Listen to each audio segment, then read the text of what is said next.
They're a really good football team. They're always super talented from a skill set. You got a lot of speed on both sides of the ball. Really, really good defense. They don't give up a bunch, make you earn everything you get. They're physical up front.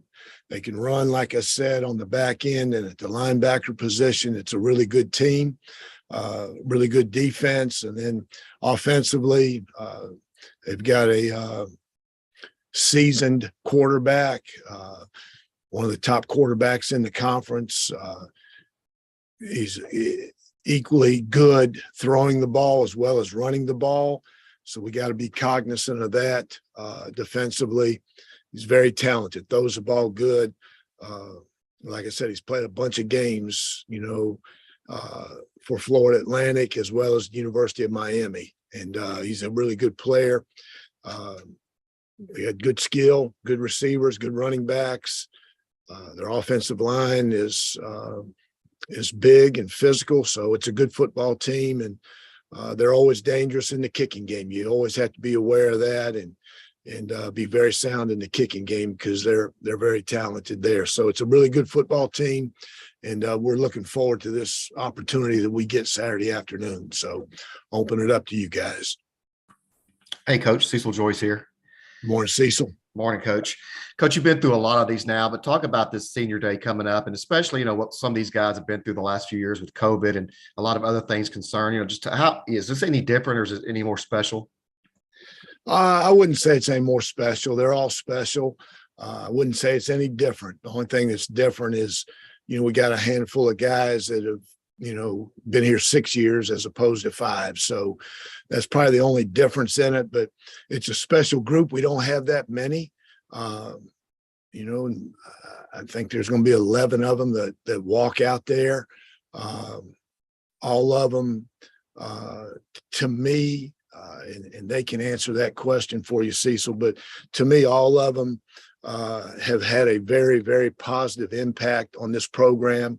All of them, to me, have matured and have graduated or will graduate this spring, this fall. And they're prepared, they're ready to take on this real world outside of football. So a lot of them, have been here.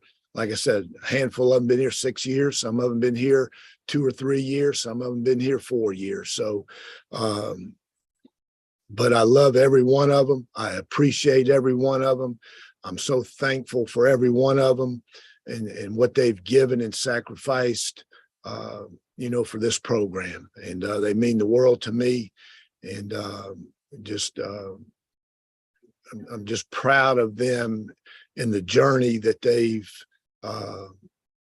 embarked on, like I said, 6 years ago for some and a couple years ago for others. So it's a special group, and they mean the world to me, Cecil. Morning, Coach. Sam Doughton here. Morning, Sam. FAU's defense is one of the top defenses as far against the pass in the conference this season. What do they do well in the secondary to slow down opposing teams' passing attacks? I think the big thing is they put a lot of pressure on your front. You don't have a lot of time to sit back there and, let routes, develop down the field. You gotta protect, and you got to get the ball out. And then they're good on the back end. Obviously, they're good players back there, but I think it starts up front with the amount of pressure that they put on your offensive line and your quarterback to make quick, smart decisions. You touched on this a little bit, talking about senior day, but this is a team with 4 6-year seniors as captains. What can you say about their leadership through this season, and what's it going to be like potentially playing without them next year? Well, I mean, you go through this every year with the senior class. When they leave, I mean, you're not going to have them back. That. So I'm just proud of them. They've all got a different story along their journey and what they've accomplished and what they've been able to do here. But, all four of those guys, Ferg and JK and Chase and Yusuf, 6 years is a long time. And, when you think about all the other responsibilities that they have, from a student, to a football player, to back home, their family and everything. So I'm really proud of them. They've done a phenomenal job. I hope they leave here with no regrets. I hope they leave here knowing that they're leaving here better than what they got here, that they're ready to take on this world. And just know how much I love them, how much I respect them, how much I appreciate them, because they've done an awful lot. They're very special. They're special young men. They're special players, and they'll always have a special place in my heart. Coach, it's Chip Walters. How are you doing this morning? Outstanding, Chip. I hope you're doing outstanding as well. Yes, sir. Yes, sir. You had to play without more than a handful of starters last week, including Chase Cunningham, your quarterback. Do you feel like you'll be getting anybody back this week? And in particular on Chase, what will be the process to know whether he is going to be ready to go or not? I'm hopeful, but I'm not overly optimistic that we're going to get guys back. We'll have a better idea on that towards the middle end of the week. Because we had 5 starters out on offense. We had 1 out on defense, so it's been it's been a little bit of a struggle, putting your team together, the last 3 or 4 weeks here. So, but we'll have a better idea on that towards the end of the week. And then on Chase, probably know Saturday, when we go out there to play, if he's going to be able to go or not. Another quick question. If you coach long enough, you're going to face guys who have been on your staff before, and you've got that this week with Brent Dearman, who's now the OC at FAU. Is there any sort of gamesmanship that goes along to try to, I don't know whether it's calls or signals or anything like that, one way or the other that could make a difference in this? No, sir. No, I have a lot of respect for Brent. Did a great job the 1 year he was here, and he's done a great job down there at Florida Atlantic. So, this game will be decided on the field.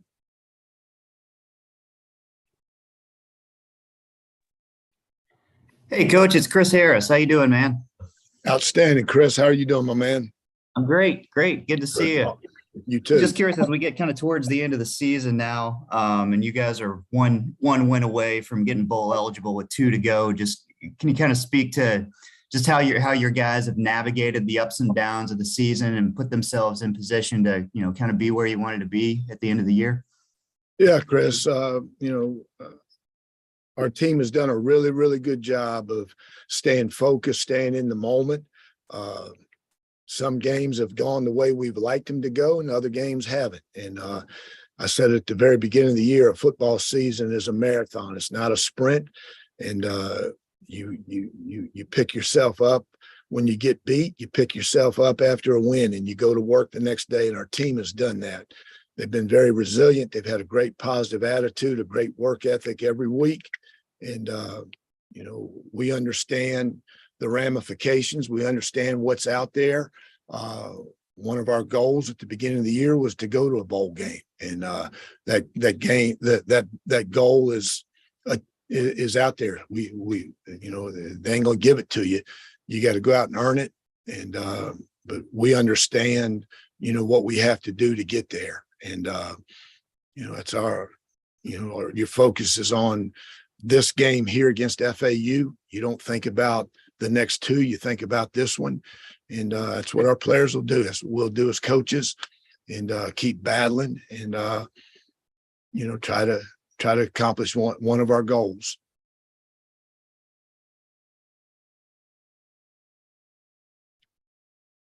Anything else for Coach today? Appreciate you guys. Have a great week. All right, everyone. Our student athlete today is senior Jordan Ferguson.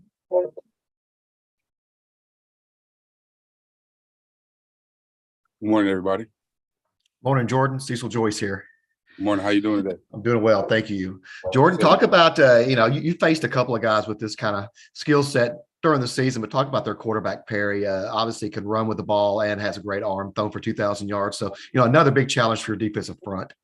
Yeah, so it's exciting to play guys like this, but it's also a challenge as well. You got to cage him in and have a great rush integrity with the defensive line, and got to have good coverage on the back end because he can throw as well. He like to take shots. He's a tough kid too. We hit him a little bit last year. He plays big ball before. He played at Miami, so he's been against a lot of good people before, and I know this is his last year as well. And we're both 5-5. It's a big challenge. So I know he's gonna be ready to go, and we got to be ready to go as well. But you got to respect guys like this who can run and pass, and you never know what to expect with them. And he can make plays as well because he's a good guy. He's a good player. Jordan, talk about being a 6-year guy here. Talk about what this senior day means for you. I've seen a lot of guys when I was a freshman, senior night, seeing what it meant to them, and going out there and just putting everything online. Not just senior night, but the whole season itself. You just want to give it your all for those guys. It's a brotherhood, it's your family. Everybody comes from different places, and it's kind of crazy that some of your best friends are from random places that you never thought you'll be. Meet people from these type of states or these places, and you end up being friends for life, family for life, and just go back to those guys and how they played and how they approach the season and approach these games and what it means for their families and what this program means for them. It means the same for me, and I want to keep that going for the guys younger than me, and I want. It's not just about me; it's about the other seniors too. And we're gonna put it all on the line, and it's just another game. It's more significant because it's our last home game, so I'm gonna be emotional this Saturday, but it's gonna be a good emotional. And I just want to thank you for asking this question because I want to thank everybody that helped me get to this point. Coach Polly for recruiting me, Coach West for being another father figure in my life, Coach Stock, Coach Schaaf, everybody, the whole organization, Keith Bunch, Matt Hickman. I want to thank everybody who's helped me get to this point and helped me develop myself as a young man and as a person on and off the field. Wes Hofacker, the list goes on, man. I can't thank some of my best friends that I met here. I'm going to be friends with for life. I love you guys. I love my teammates, the old guys, the new guys, all the fans. I thank you guys. It's not the end because we got 2 more games after this, but I just want to thank you guys for it. Thanks. So thank you for asking that question. Morning, Jordan. Sam down here. Good morning. How you doing? Doing great. I was just wondering, obviously Brent Dearman was the offensive coordinator here last year. He's the offensive coordinator at Florida Atlantic now. Was there any sense of deja vu watching tape this week of practices from last year, or there's some new wrinkles to sort of that Dearman RPO offense that he's thrown in? So, you got a coach, you got a system. Of course, he's going to throw a little kinks in it. I know it's going to be a little different, and he's going to try to attack our weaknesses and stay away from our strengths. That's any coach, but I want to shout out Coach Dearman. I thank Coach Dearman for giving me the opportunity to play offense here in college. He made my dream come true because I played offense in high school.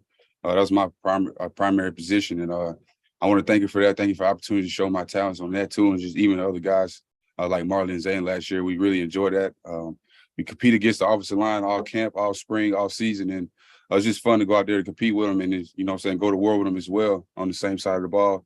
But I know he's going to have a good game plan this week. We're going to have a good game plan. And at the end of the day, whatever team executes the game plan wins.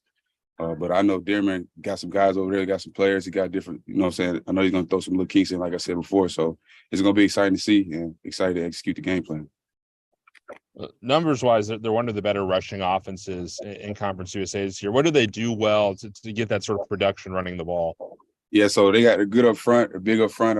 I think they got a couple guys back. They got some new guys in, Doran as well. Big body up front, and they're aggressive. They mix it up a little bit. They run a little bit and they throw, and they got 2 good running backs. And at the end of the day, you got 2 running backs and you got a quarterback who can run too. So that opens up more things that you have to prepare for. I think they do good with their formations and their checks and adjustments. And we just got to be ready for it. And I know they're going to be ready to go. It's going to be a battle. It's going to be a battle. It's going to be a tough physical game. We're both 5-5, and we're both trying to get bowl eligible. So nobody wants to play their last game trying to get bowl eligible. So it's going to be a lot on the line this week. It's going to be a fun game. It's going to be a great environment. It's going to be cold, and that's what you want, college football, baby.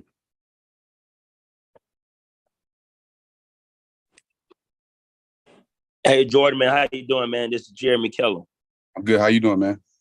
Man, doing good, man. Great game last week, man. And you just hinted at it going into this game, 2 games left. I know my senior year, we had to win our last 3 just to get to 6-6. And I know that type of pressure or anxiety that came with it. Like, what's the mindset or how, what's the mindset and mentality that you all having or you as a leader are having going into this game, not wanting to get to the last game of the season just to be and become bowl eligible? You just got to take it one game at a time, don't want to put too much pressure on yourself because if you do so, you fumble the opportunity, or if you chase things that it runs away from you, you know what I'm saying? So you just got to stay to the grind, stick to the grind and continually to work hard, and things will work out how it's supposed to. If you don't work hard, you won't get the opportunity because it won't just be handed to you. And regardless if the teams were both for 5-5 or one team is 0-11, you're going to get their best shot. Just sitting in this situation, some teams like this, they try to knock you out from being in a bowl game.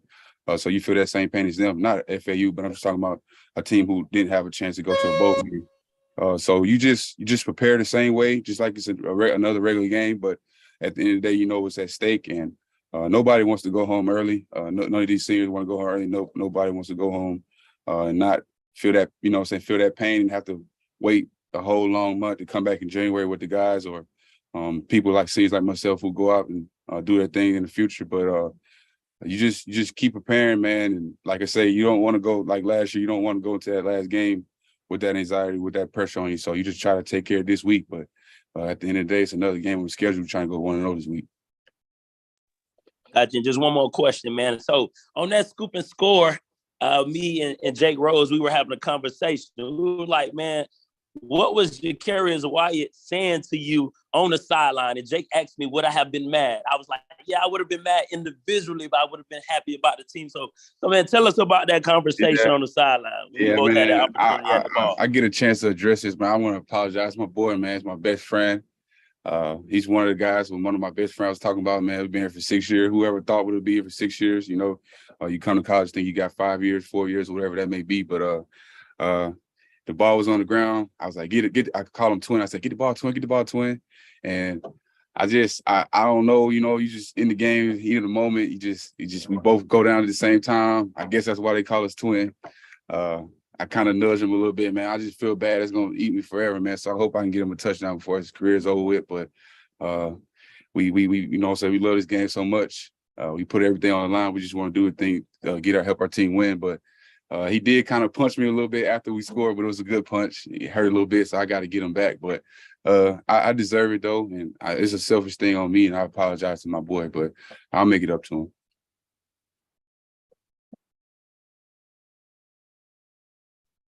Anything else for Jordan today? All right, guys. Thanks, everyone, for participating in today's press conference. Again, we'll be back next week at the same time as the Blue Raiders prepare for a road game at FAU. Thank you all.